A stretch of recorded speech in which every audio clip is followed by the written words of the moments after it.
Señor. ¿Estamos bendecidos, hermanos? Amén. ¿Por qué estamos bendecidos? El Señor es bueno. Amén. Vamos a abrir nuestras Biblias en Isaías capítulo 9, verso 6. Vamos a leer únicamente el verso 6.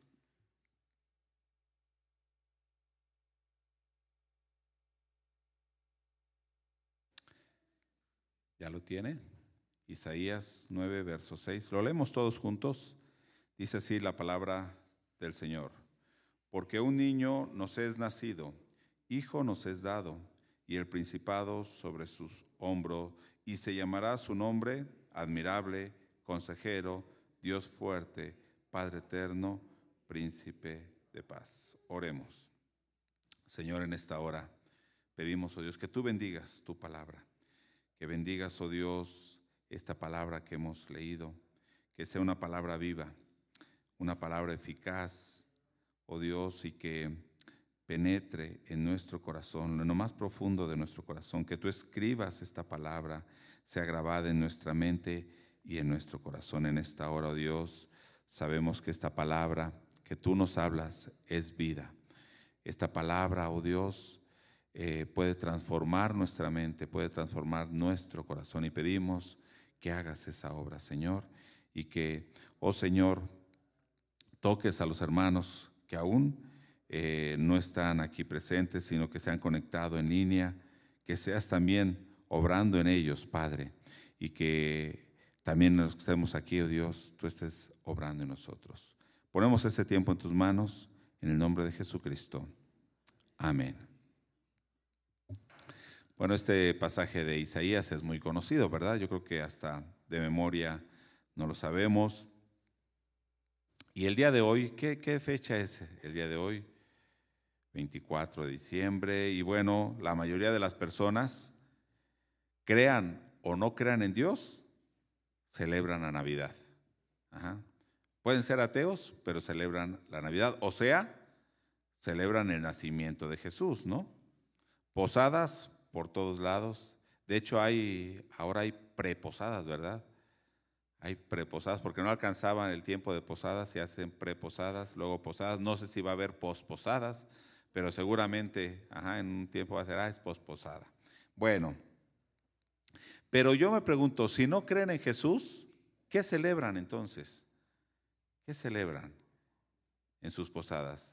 ¿Qué hacen en esas fiestas que supuestamente sería una fiesta, voy a decirlo así, religiosa? Una fiesta religiosa, pero ¿qué celebran si no creen en Dios? ¿Pero qué hay en esas fiestas? ¿Qué hay en las posadas? Alcohol, drogas, baile, adulterio. Y muchas de estas fiestas terminan en pleitos, en muerte. De hecho, usted se enteró apenas en esta semana, ¿no? En Guanajuato, un caso terrible. Lamentamos ese hecho, ¿sí? Y la violencia que se vive en el país, pero no es el propósito decir si estaban bien o no ellos celebrando, pero lo que vamos o lo que debemos reflexionar es que si supuestamente es una fiesta que están celebrando a Jesús, ¿dónde vemos a Jesús en todas estas fiestas, no? De hecho, estaba investigando y fíjese que el 81% de mexicanos celebran la Navidad, 81%. O sea, en realidad son pocas personas que no la celebran. Pero ¿cuántos de los que celebraron una posada o el día de hoy van a estar celebrando la Navidad se habrán acordado de Jesús? ¿Cuántos de ese 81% de mexicanos se habrán acordado de Jesús? Y le voy a decir por qué. Porque se estima que el 5% de estas personas que celebran la Navidad van a un templo, como el día de hoy, ¿no? 5% de los que celebran la Navidad van a un templo. Entonces, si supuestamente están celebrando la Navidad, el nacimiento de Jesús, una fiesta religiosa, ¿dónde se debería celebrar? En el templo, ¿no? Sean católicos o sean evangélicos, en teoría debería ser ir al templo a celebrarla, pero en realidad es un pretexto, ¿no? Nosotros como cristianos, muchas iglesias la celebran, muchas iglesias no la celebran, pero nos reunimos y celebremos o no celebremos la Navidad, esté a favor o en contra, le aseguro que se reúne con su familia a cenar. ¿Cierto o no? No quiero defender o condenar a los que celebran la Navidad. Ahora sí que no me interesa en lo más mínimo estar defendiendo una tradición que, si la vemos así como tradición en su esencia, lo que se hace dista mucho de ser cristiana. Así. Pero tampoco voy a atacar si celebran la Navidad, porque creo que no es el punto. Más bien quiero que reflexionemos como cristianos si hemos comprendido el milagro de que Jesucristo haya encarnado, haya nacido en un cuerpo como el nuestro, 100%, un cuerpo humano, en carne. Pero también si comprendemos por qué debía hacerlo. ¿Cuál sería la relación con nosotros? Y entonces quedaría la pregunta si estamos celebrando correctamente esa Navidad o no. Bueno, es un hecho que Jesús nació. Amén. Es un hecho. De hecho, es un hecho histórico. En el siglo pasado, vamos a decirlo así, las corrientes del modernismo, después de la Ilustración, cuando pensaban que la razón era la solución a todos los problemas, ¿no?, de la humanidad, negaban la existencia de Jesús, negaban la existencia de Dios, negaron que Jesús haya nacido, pero los historiadores, incluso historiadores no cristianos, ateos podrían ser, al estudiar los hechos históricos, como cualquier otro hecho histórico, lo dijeron, bueno, vamos a ver, vamos a estudiar a Jesús, el hecho histórico de Jesús, a ver si es cierto. ¿Y qué creen? Los historiadores no pudieron negarlo. Entonces ahora dicen, bueno, sí, Jesús sí existió, pero no es el Jesús que dice la Biblia. Pero incluso historiadores serios van a lo que dice la Biblia y dicen, no se puede negar el hecho histórico. Si tiene tiempo por ahí, puede ver una película que se llama El caso de Cristo. El caso de Cristo, de un periodista que precisamente quería desmentir a Jesús, pero con las pruebas no lo pudo hacer. Y entonces terminó convirtiéndose a Cristo. Y ahora es un pastor. Bueno, es un hecho que Jesús nació. Pero si vamos históricamente, en los primeros siglos no se celebraba, no se menciona ninguna fiesta de Navidad.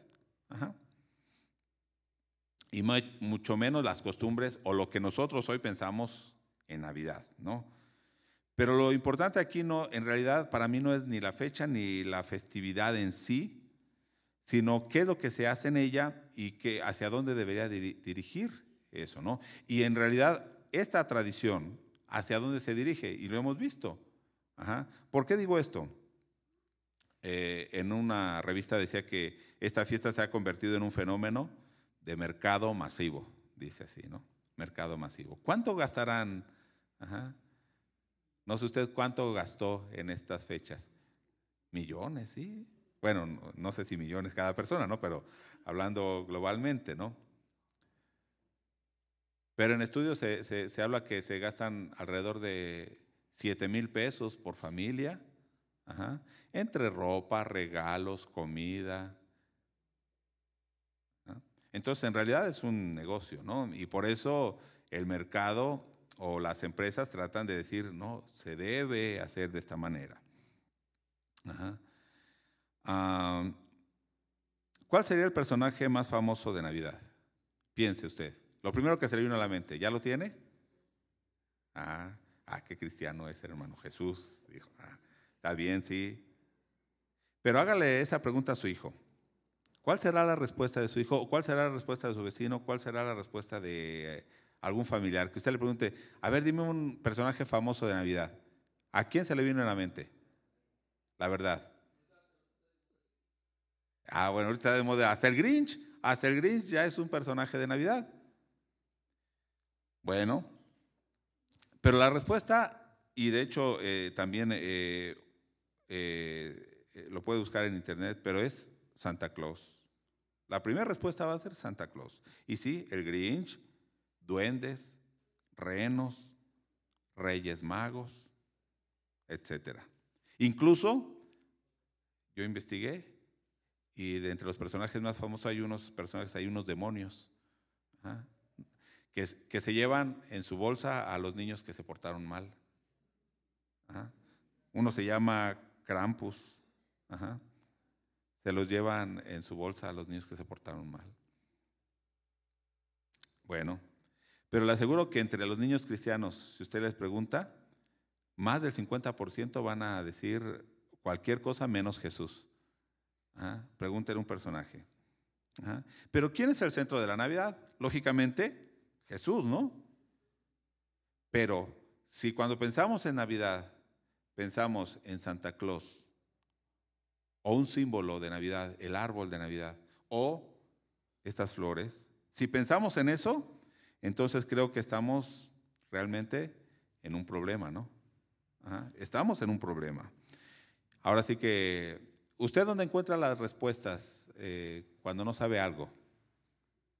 A ver, los jóvenes. Cuando quieren investigar algo, en Google, ¿no? Se van ahí, ¿qué significa esto? ¿Qué se celebra esto? Póngale ahí y hasta Google se equivoca. Póngale, ¿cuál es el personaje más famoso de Navidad? Y va a decir Santa Claus o Papá Noel, le llaman.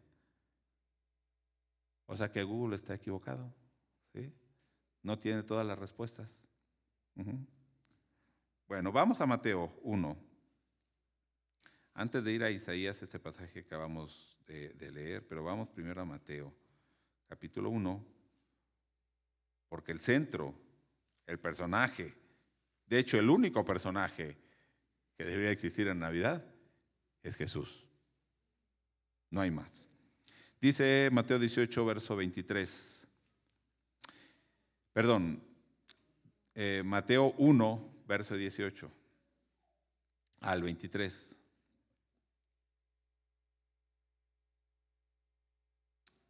Dice, el nacimiento de Jesucristo fue así. Estando desposada María, su madre, con José, antes que se juntasen, se halló que había concebido del Espíritu Santo. José, su marido, como era justo y no quería infamarla, quiso dejarla secretamente.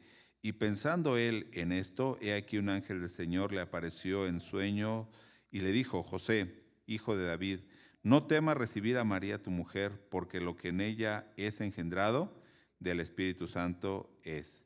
Y dará a luz un hijo y llamará su nombre Jesús, porque él salvará a su pueblo de su pecado.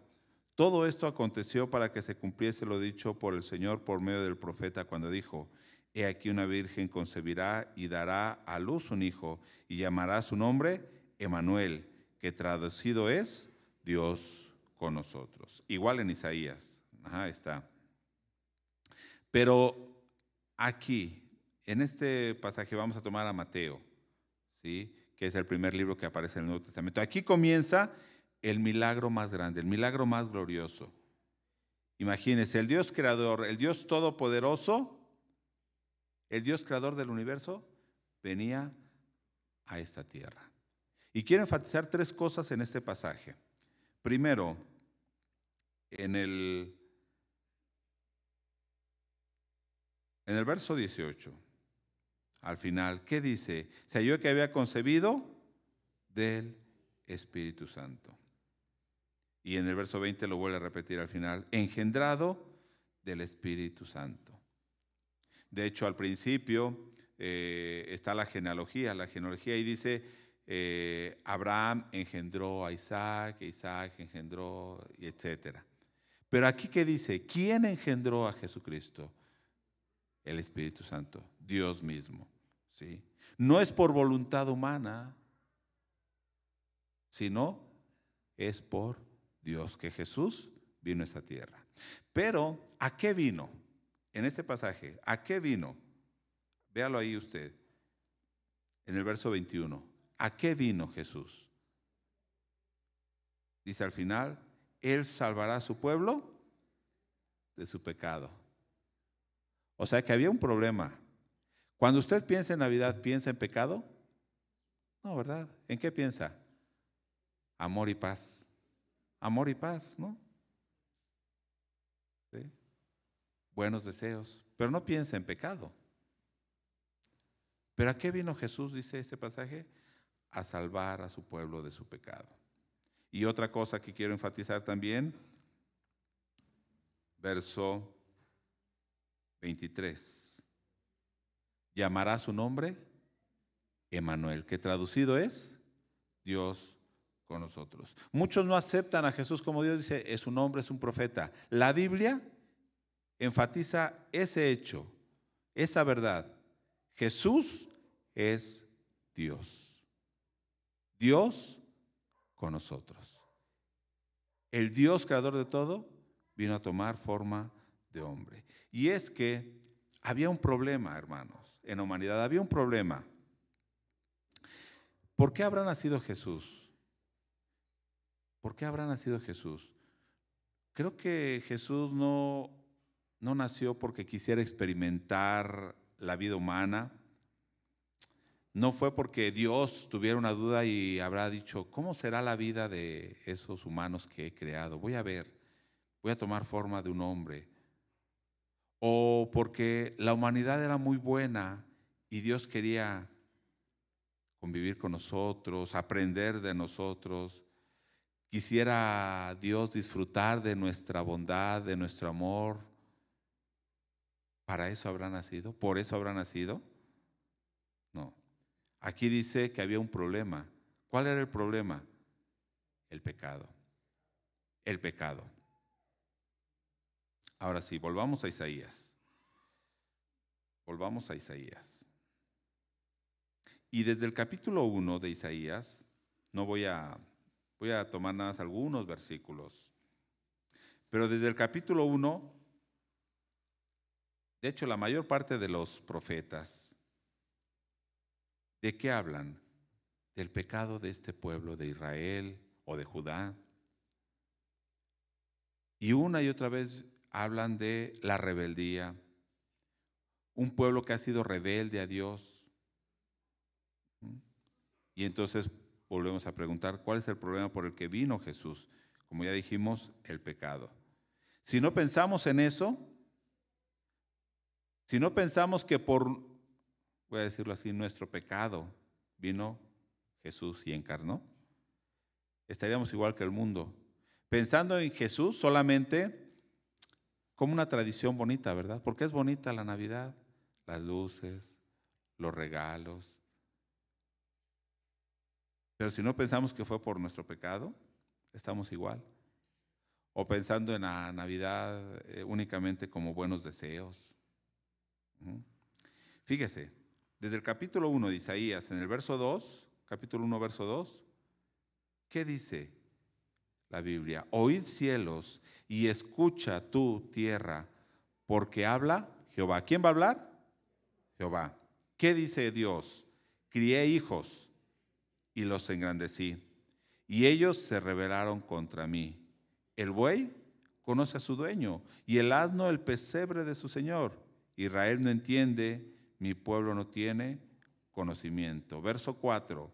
Oh gente pecadora, pueblo cargado de maldad, generación de malignos, hijos depravados, dejaron a Jehová, provocaron a ira al Santo de Israel, se volvieron atrás.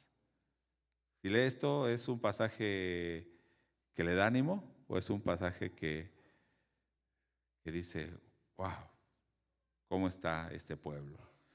Dice, ¿qué Israel tan depravado, no? Dios mismo Dice, yo los crié, y los creó y los crió, los engrandeció, crecieron, pero ¿qué hicieron ellos? Se rebelaron. Aún los animales conocen a su dueño. Si usted tiene una mascota, la mascota lo conoce a usted. Pero mi pueblo no me conoce, no entiende. ¿Cómo son? Pecadores, malos, depravados. ¿Qué piensa de ese Israel? Qué pueblo tan pecador, ¿verdad? Pero Israel en realidad está representando a toda la humanidad. O sea, Israel no es más malo que los demás. Israel está representando a toda la humanidad. Dios es el creador de todo, ¿cierto? Entonces Dios es el creador de toda la humanidad. ¿Y qué dice Dios? Crié hijos. ¿Y qué hicieron? ¿Qué hizo la humanidad? ¿Qué hicimos? Nos rebelamos, no conocimos a Dios, nos desviamos cada uno por su propio camino y su propio deseo. ¿Y cómo dice el verso 4? ¿Cómo era Israel? Pero no diga cómo era Israel. ¿Cómo somos? Gente pecadora, pueblo cargado de maldad, generación de malignos, hijos depravados. Le provocamos a ira. Pero ¿qué hizo Dios? Tuvo paciencia con este pueblo de Israel, escogió a Israel y durante cientos de años los soportó, los llamó, les habló una y otra vez. Entonces pensemos nuevamente, si este Israel en realidad nos representa a nosotros, ¿no habrá sido nuestra vida a veces? Que Dios nos ha hablado una y otra vez, ha sido paciente con nosotros una y otra vez. Y a veces, voy a decir así, siguen siendo rebeldes los que no están aquí. Nosotros ya no somos rebeldes, siguen siendo rebeldes. ¿Le damos la espalda a Dios? ¿Provocamos a ira a Dios? Fíjese el capítulo 8. Voy a leer el capítulo 8 de Isaías, verso 18. 8:18. Bueno, aquí está hablando Isaías. Isaías, sus hijos, en realidad él, el profeta, incluso sus hijos eran una señal. Su vida era la profecía, ¿no? Pero dice el verso 18, yo y los hijos que el Señor me ha dado, servimos como señal. Voy a leer en Nueva Traducción Viviente. Yo y los hijos que el Señor me ha dado, servimos como señales y advertencia a Israel de parte del Señor de los ejércitos celestiales, quien habita en su templo en el monte Sión. ¿Qué dice? Nosotros somos una señal como una advertencia. Sigue diciendo, tal vez alguien les diga, preguntemos a los médiums y a los que consultan los espíritus de los muertos. Con sus susurros y balbuceos nos dirán qué debemos hacer. O sea, alguien a lo mejor dice, vamos con los brujos, con los chamanes, con los médiums, que consulten a los muertos, a los espíritus del bosque, o no sé, ¿a quién? A ver qué nos dicen. Y ahí entre balbuceos nos dicen qué vamos a hacer. Fíjese, todas las profecías de estas personas, incluso de muchos profetas que se dicen cristianos, son profecías que, ¿cómo se puede decir? Que pueden o no ser. Ajá. Te va a ir bien. Y si te va bien, sí se cumplió. Ajá. Y si no te va bien, no tuviste fe. O sea, cosas que en realidad, voy a decirlo así, un espíritu de adivinación más que espíritu de profecía. La profecía bíblica, ¿sabe que se centra en algo? Saliéndome del tema, ahorita que hablé de profecía, hay una sola cosa en que se debe centrar la profecía bíblica. ¿Saben qué es? Todo el Antiguo Testamento. Lea, hay una sola profecía, Jesucristo, el Mesías. Jesús es el espíritu de la profecía. No hay más. Si alguien le quiere decir lo que le va a pasar el día de mañana, es espíritu de adivinación. regresando al tema. Vamos, entre balbuceos nos van a decir qué debemos hacer. O sea, medio entendimos y creo que quiso decir esto, ¿no? Dicen, pero ¿acaso no deberá el pueblo pedirle a Dios que lo guíe? ¿A quién debería acudir su pueblo? A Dios. ¿Deberían los vivos buscar orientación de los muertos? ¿Deberían los vivos ir con los muertos a decir qué debemos hacer? Es algo ilógico. Pero incluso pensándolo humanamente, ¿quiénes son los vivos? Los que estamos en Cristo. Los que están sin Cristo, la Biblia dice que están muertos en delitos y pecados. ¿Deberíamos los vivos ir a consultar a los muertos y decirles qué debemos hacer? ¿Cómo debemos hacer las cosas? ¿Y no es lo que hacen muchos cristianos? Es que allá lo hacen de esta manera en el mundo, vamos a hacerlo igual. Esto les funcionó allá, vamos a traerlo aquí. ¿Por qué no mejor hacemos una disco aquí? O un bar iglesia. Esto va a funcionar más y le aseguro que estaría lleno. Ajá. Pero esto hacen muchas iglesias y existen ya estas cosas. ¿Deberíamos los vivos ir a consultar a los muertos? Verso 20. Busquemos las instrucciones y las enseñanzas de Dios. Quienes contradicen su palabra están en completa oscuridad. ¿Cómo están? Oscuridad. Irán de un lugar a otro, fatigados y hambrientos. O sea, irán a buscar la respuesta a sus necesidades en muchos lugares. En la ciencia, en el dinero, en el amor, en no sé. En muchos lugares estarán buscando la filosofía. Hambrientos, fatigados. Y fíjese, y porque tienen hambre, o sea, porque buscaron en un lugar donde no se saciaron, se pondrán furiosos y maldecirán a su rey y a su Dios. Pero ¿no es lo que pasa? ¿Quién tiene la culpa de todo lo que pasa en el mundo? Dice la gente, Dios. Porque si Dios fuera bueno, nos daría todo lo que le pedimos. Todos seríamos ricos, millonarios. No habría muerte. Pero el adúltero podría adulterar sin problema. El que le gusta la droga podría drogarse sin problema, porque Dios tiene que darle a todos lo que quieren. Porque tienen hambre, no se sacian, se ponen furiosos y maldicen a su rey y a su Dios. Levantarán la mirada al cielo y luego la bajarán a la tierra, pero donde quiera que miren, ¿qué habrá? Problemas, angustia y una oscura desesperación. Serán lanzados a las tinieblas de afuera. ¿Cómo termina ese capítulo de Isaías?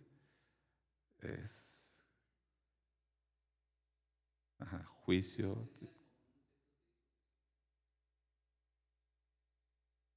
Pero una condición deprimente, sin esperanza. Pero hermanos, esta es la situación de la humanidad y esta es nuestra condición. Esta es la condición del hombre en pecado, sin Cristo. Así es la condición del hombre. Este sería nuestro destino, la condenación, el juicio. ¿Dios nos dejaría en esta situación? No. No. Voy a leer unos versículos nada más. Vea capítulo 2, verso 2 y algunas frases. En realidad ni voy a leer todo el versículo. Capítulo 2, verso 2 dice: acontecerá en aquel tiempo que la raíz de Isaí, y bueno, sigue diciendo, ¿no? Acontecerá en los postreros de los tiempos que será confirmado el monte de la casa de Jehová. Estaba leyendo otro versículo. Como cabeza de los montes. Bueno, y va a seguir hablando. Pero fíjese, ¿acontecerá cuándo? En los postreros tiempos. ¿Cuándo son los postreros tiempos? ¿Hoy? ¿O mañana? ¿O cuándo serán esos postreros tiempos? Bueno, Isaías viene hablando de juicio, juicio, juicio, y entre esos primeros capítulos va hablando de algo. Y dice, aquí va a hablar del reinado de Dios. Después en el capítulo 4, verso 2 también, 4, verso 2, dice, en aquel tiempo el renuevo de Jehová será para hermosura y gloria. Luego capítulo 11, verso 11. Acontecerá en aquel tiempo que la raíz de Isaí, el verso de que estaba leyendo hace rato, 11:11. Y luego el verso 12, en aquel día. Y bueno, sigue hablando. Pero lo que quiero que vea es en aquel tiempo, en aquel día, en los postreros días. Y viene hablando de un día, de la restauración de Israel. Una restauración que llegaría ¿cuándo? Cuando el Mesías viniera. Por eso los evangelios también, cuando hablan del nacimiento de Jesús y de la muerte de Jesús, Lucas sobre todo, pero dice, cuando se cumplió el tiempo, cuando llegó el día, cuando se cumplieron los días, cuando se llegó la hora. Era el tiempo que Dios había anunciado en el Antiguo Testamento, el tiempo que Dios había preparado. ¿Desde cuándo? Desde antes de la fundación del mundo. Dios había preparado ese momento, el día en que el Mesías vendría. Los postreros tiempos es cuando Jesucristo viene a esta tierra. Y ese tiempo, lo está anunciando. Y llegó cuando nació Jesús. Regrese ahí a Isaías capítulo 8. ¿Recuerda cómo terminó ese capítulo 8? Recuerda, voy a leer el último versículo, el verso 22. Lo voy a leer en Reina Valera. Dice, y mirarán a la tierra, y aquí tribulación, tinieblas, oscuridad y angustia, y serán sumidos en las tinieblas. Pero sigue hablando, siga leyendo capítulo 9, verso 1. Sin embargo, en Nueva Traducción Viviente, ese tiempo de oscuridad y desesperación no durará para siempre. Así estaba la humanidad, pero Dios nos iba a dejar así. No, Dios estaba preparando un día en el que vendría el Mesías. Y luego sigue diciendo, la tierra de Zabulón y de Neftalí será humillada. ¿Por qué habla de Zabulón y de Neftalí? Si usted ve en el mapa, están en el norte, en la frontera, más hacia el norte de Canaán, el reino de Israel. Y esa tierra, Galilea, cuando los atacaban los asirios, ahora sí era el primer frente, y fueron los primeros que cayeron. Recordemos que Israel cae ante Asiria. Fueron los primeros que cayeron. Pero ese lugar que ahora era reinado por los gentiles, porque aquí dice, no, Galilea de los gentiles. ¿Dónde comienza Jesús su ministerio? En ese lugar, donde estaban en oscuridad, donde estaban esclavos, donde habían sido humillados. Por eso dice, la tierra de Zabulón y de Neftalí será humillada, pero habrá un tiempo en el futuro cuando Galilea de los gentiles, que se encuentra junto al camino que va al Jordán, al mar, será llena de gloria. Y recuerda cuando Jesús estaba ahí, que dice, para que se cumpliera lo que dijo Isaías. Ese lugar que estaba en oscuridad vio gran luz, luz le resplandeció. Dice el versículo 2 ahí de que estábamos en Isaías, el pueblo que camina en oscuridad verá una gran luz. Para aquellos que viven en una tierra de densa oscuridad, brillará una luz. La Reina Valera dice,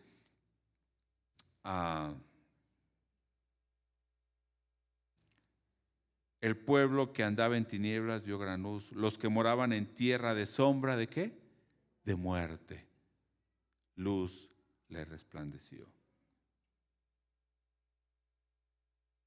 Dice el verso 3 de ahí, harás que crezca la nación de Israel y sus habitantes se alegrarán ante ti como la gente se goza en la cosecha y como los guerreros cuando se dividen el botín. Pues tú, y esto fíjese, eso es lo importante, Tú quebrantarás el yugo de su esclavitud y levantarás la pesada carga de sus hombros, romperás la vara del opresor, tal como lo hiciste cuando destruiste el ejército de Madián. Dice el verso 5, las botas de los guerreros y los uniformes manchados de sangre por la guerra serán quemados, serán combustible para el fuego. ¿Cuándo sucederán estas cosas? ¿Cuándo el Señor iba a dar libertad a esa tierra que había estado esclavizada? ¿Y qué dice en los evangelios? Cuando Jesús llegó ahí, este es el momento, ha llegado.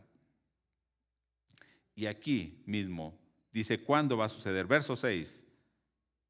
¿Cuándo sucederá esto? Porque un niño nos es nacido, hijo nos es dado, y el principado sobre su hombro, y se llamará su nombre admirable, consejero, Dios fuerte, Padre eterno, príncipe de paz.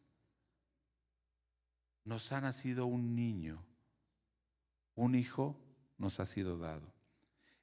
A esto vino Jesús, a traer luz a los que estábamos en oscuridad, a dar vida a los que estábamos muertos, a quebrar el yugo de la esclavitud del pecado. Y es precisamente esto, hermano, cuando pensamos en la Navidad, si aún seguimos en pecado, en oscuridad, ¿de qué sirve que celebremos 10 o 13 o no sé cuántas posadas hagan? ¿De qué sirve si seguimos en pecado, en oscuridad? No nos ha amanecido. No ha nacido para nosotros.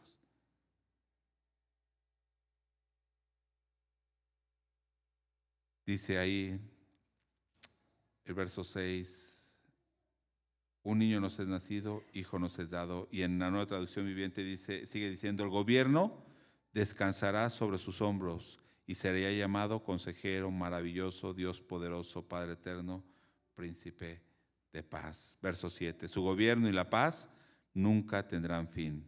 Reinará con imparcialidad y justicia desde el trono de su antepasado David por toda la eternidad. El ferviente compromiso del Señor o el celo del Señor de los ejércitos celestiales hará que esto suceda. Dios lo cumplirá. ¿A qué vino Jesús? A reinar. A reinar. A ser el rey. Dice aquí, vino como rey. Sobre sus hombros llevará el reinado. Su imperio no tendrá fin. Pero ese reino, ¿cómo es? Un reino que traerá paz. Y ahorita lo vamos a ver. Ahora, si vino a reinar Jesús, entonces el que haya nacido no debe ser un pretexto para emborracharnos. No debería ser un pretexto para esperar un regalo material. O para darlo. O no debería ser un pretexto para irme de vacaciones. Porque Jesús, ¿a qué vino? A darnos vida. Vino a quitar la carga del pecado, una carga pesada que traíamos. Un problema que teníamos del pecado, ¿con qué podía ser solucionado? Con nada. ¿Usted cómo puede solucionar su pecado? ¿Cómo puede dejar de ser pecador usted? Usted con sus fuerzas. No podemos. Era necesario que Jesús viniera. Y cuando Jesús vino, en realidad nos sorprendió. ¿Por qué? Porque no vino como lo esperaban los israelitas. ¿Qué esperaban? ¿Un libertador político? ¿Un líder militar? ¿Un rey humano? ¿Un revolucionario?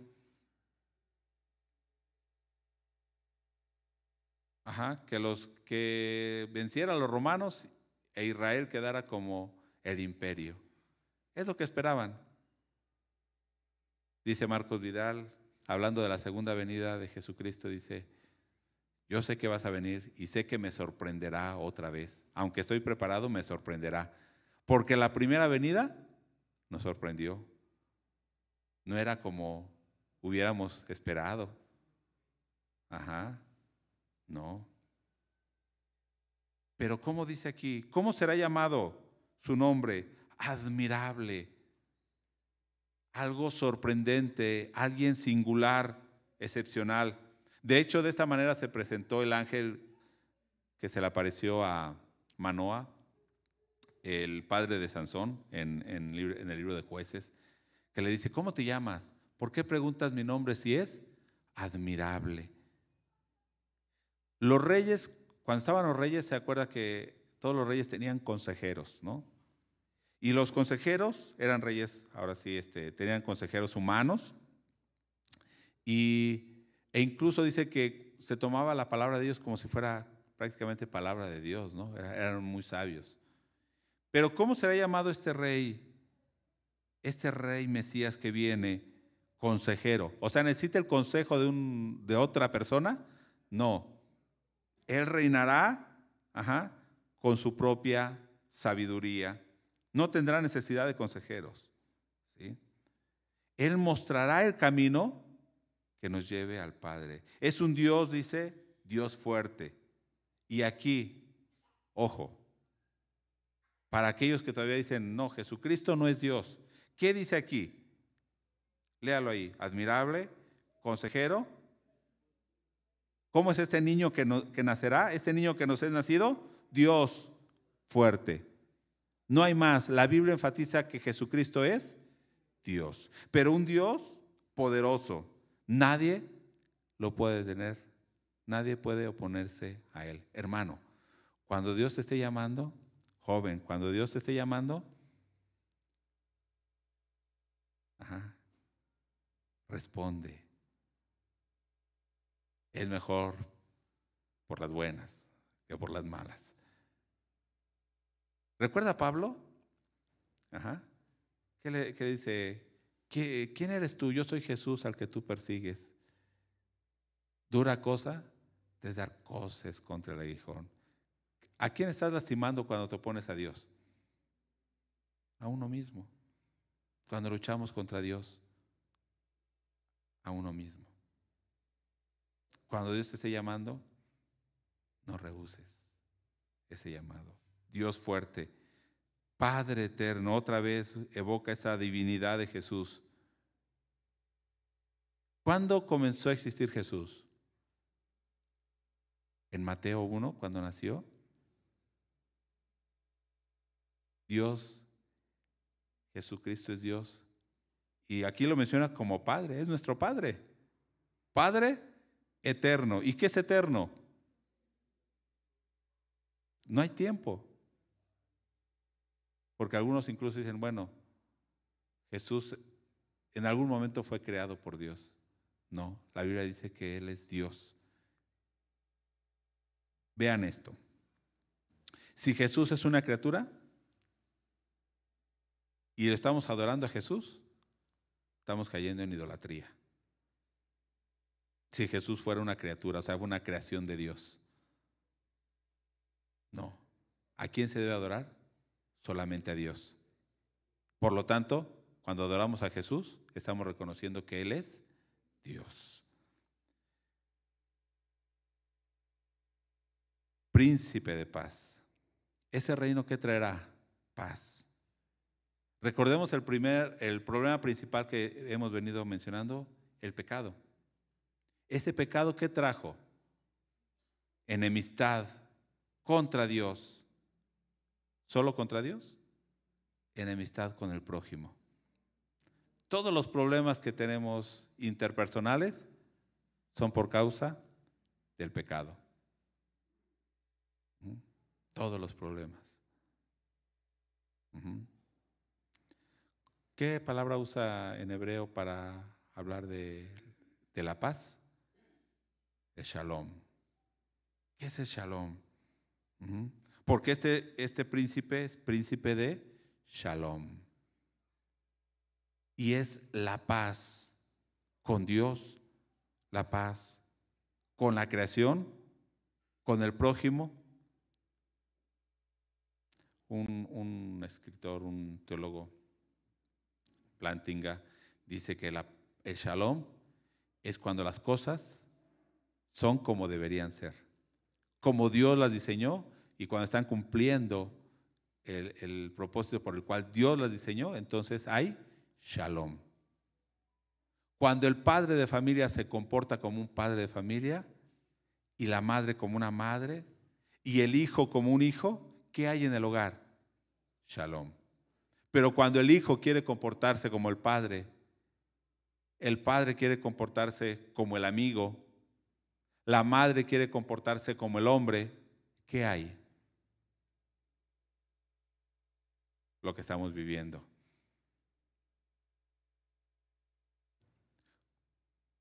No hay shalom. Este niño que nació, Dios mismo, Padre eterno, príncipe de paz, traería esa paz a nosotros. Si cuando celebramos entonces o recordamos la Navidad, ya sea en estas fechas que nos reunimos con la familia, pero estamos en conflicto, en peleas, fíjese, entre las familias, cuando, ¿qué vamos a cenar? Y empiezan a decir, no, tú y que yo y que no sé qué, y están peleando, ¿no? Ya nos reunimos y están todos enojados ahí cenando. Están celebrando a Jesús, al príncipe de paz. ¿Eso será celebrar la Navidad? Y luego ni siquiera nos acordamos a qué vino Jesús. Entonces de nada va a servir, hermano, que usted cene pavo. Mejor traiga el pavo aquí y aquí lo cenamos. ¿No? Un pavo, ¿no? Bueno, el hermano chef debe prepararnos un pavo, ¿no? Ajá. Bueno, hermano, Jesús, el niño que nació, el Dios eterno, el Dios fuerte, el creador del universo, el todopoderoso, cuando encarnó, ¿sabe lo que hizo? Se humilló. ¿Por qué? ¿Qué dice Juan? Ese verbo que estaba con Dios, ese verbo que era Dios, ese verbo que creó todas las cosas, vino, se hizo carne. Y cuando habla carne, habla de carne como la carne que se vende en la carnicería. O sea, carne, carne.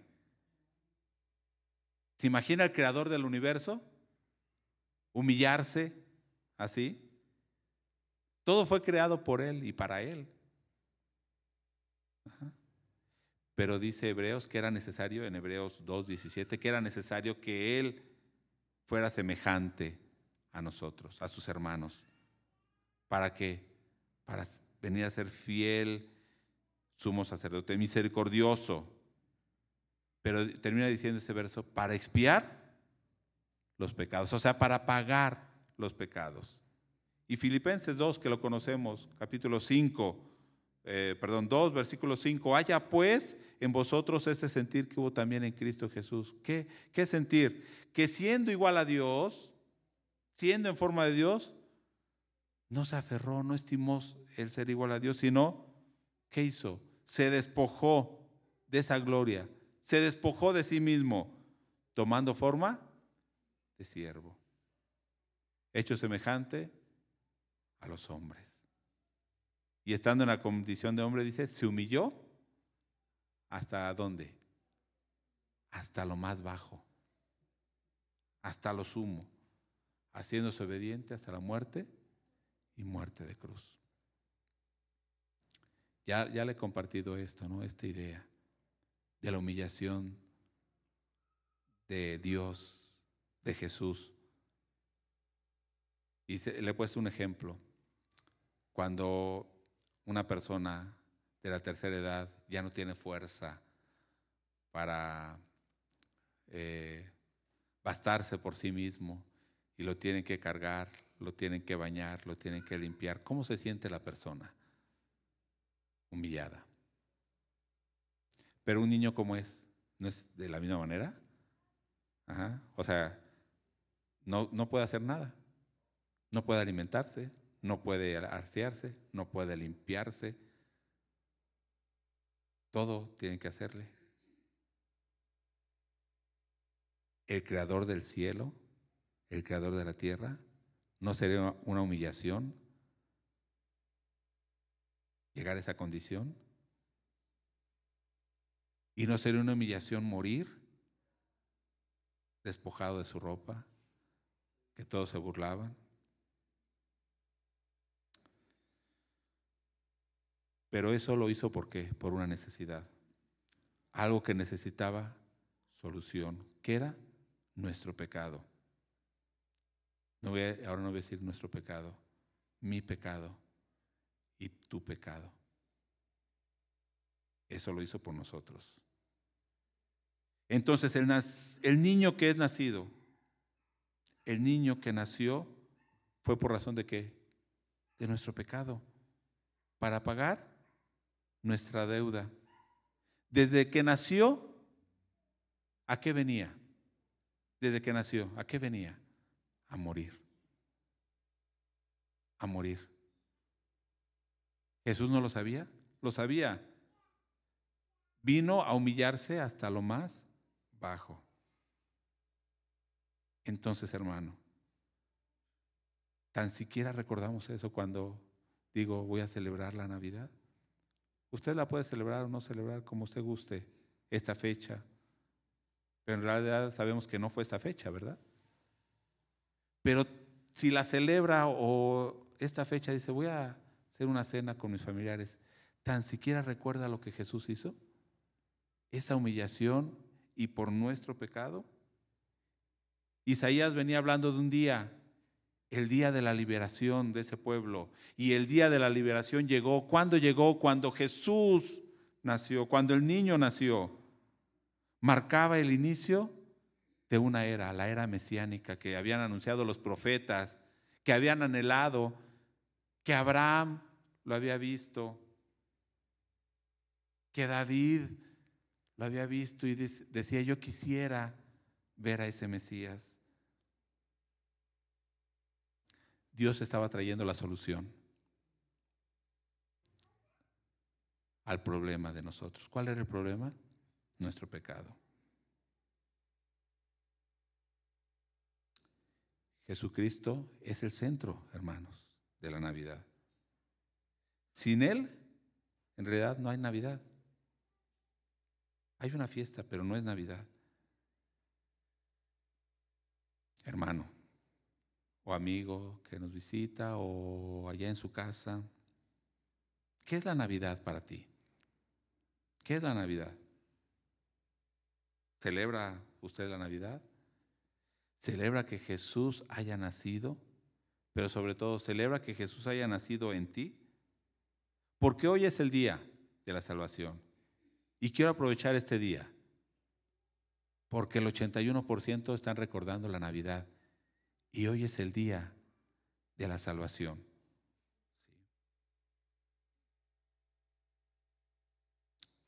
Si hemos comprendido esto, hermano, que Jesús vino, ¿qué debemos hacer? Hay una sola cosa que debemos hacer: recibirlo como nuestro Dios, como nuestro Salvador, como nuestro Rey. Dijimos que había un problema, ¿no? El capítulo 8 de Isaías decía, estamos en oscuridad total. Pero el capítulo 9, ¿cómo comienza a decir?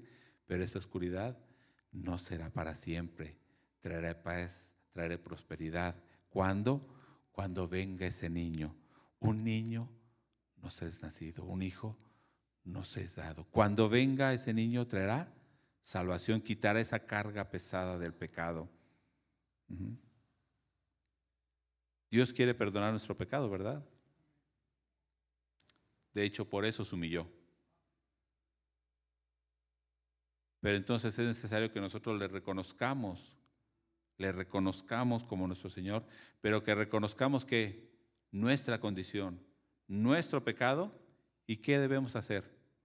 Arrepentirnos. Póngase en pie. Si a lo mejor no has hecho esta decisión por Jesús, hoy es el día. Si has comprendido, hermano, joven que estás aquí, esa sería la invitación. ¿Quieres recibir a Jesús? Ese Jesús que se humilló por ti, ¿lo quieres hacer en esta tarde? Cerremos nuestros ojos y pensemos unos segundos en lo que Jesús hizo por nosotros. Él se humilló, se despojó de su gloria para salvarnos. No es recordarle un día solamente, es recordarle todos los días, porque Él nos ha hecho una nueva creación. Y si en esta tarde tú quieres recibir a Jesús en tu corazón, a ese niño que vino a nacer, hoy quiere nacer en ti. Levanta tu mano ahí en tu lugar y dile a Dios: yo quiero que tú nazcas. Dile a Jesús: yo quiero que tú nazcas en mi corazón.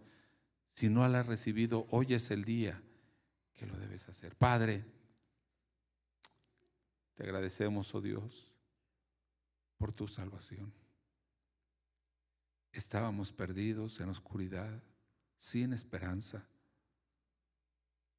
pero tú habías planeado enviar a Jesús por nosotros, a que Él se humillara y tomara forma de hombre, humillándose hasta lo más vil para salvarnos, para perdonarnos.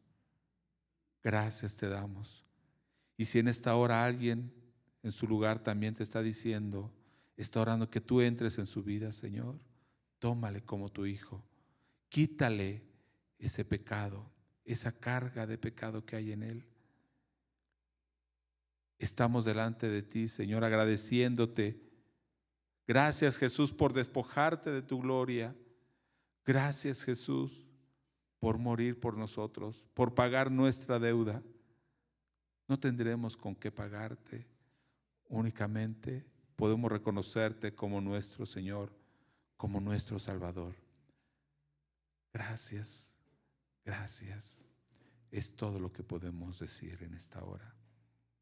Reina tú en nosotros, sé tú ese Rey, trae la paz a nuestra vida, trae la paz, el shalom con Dios, y que podamos cumplir, oh Dios, tu propósito, y que podamos cumplir tu diseño como tú nos has creado y para lo que tú nos has creado, para hacer gloria y alabanza para ti. En el nombre de Jesús, gracias te damos. Amén. Amén. Puede tomar su lugar, hermano.